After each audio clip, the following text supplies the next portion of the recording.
বিচার ব্যবস্থার বিকেন্দ্রীকরণ নিয়ে দীর্ঘদিন ধরে জাতীয় রাজনীতিতে বিরাজ করছিল এক ধরনের নীরবতা। উপজেলা পর্যায়ে আদালত থাকার দরকার কিনা এই প্রশ্নে দ্বিধায় ছিল রাজনৈতিক দলগুলোর অবস্থান।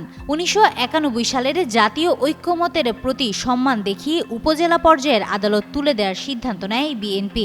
এবারে দীর্ঘ ৩৫ বছর পর সেই সিদ্ধান্ত থেকে সরে আসার বিষয়ে একমত হয়েছে দলটি। সোমবার রাজধানীর ফরেন সার্ভিস একাডেমির দোয়েল হলে জাতীয় ঐকমত্য কমিশনের সঙ্গে মতবিনিময় শেষে এ ঘোষণা দেন বিএনপির স্থায়ী কমিটির সদস্য সালাহউদ্দিন আহমেদ। জানানো, বর্তমানে যে ৬৭টি চৌকি ও দ্বীপাঞ্চলীয় আদালত রয়েছে সেগুলো ১৯৯১ সালের সিদ্ধান্তের পরিপ্রেক্ষিতে গঠিত। Innovation for smarter life.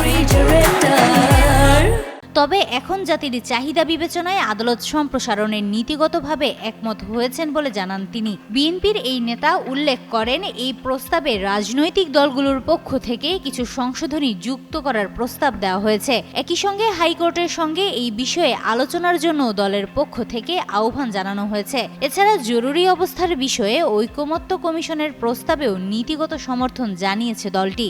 এদিকে জরুরি অবস্থা চলাকালে মানবাধিকার রক্ষার বিষয়টি বিস্তৃত এবং গুরুত্বপূর্ণ, তাই এ বিষয়ে বিস্তারিত আলোচনা পরবর্তী জাতীয় সংসদে হওয়া উচিত বলে মনে করেন সালাহউদ্দিন আহমেদ।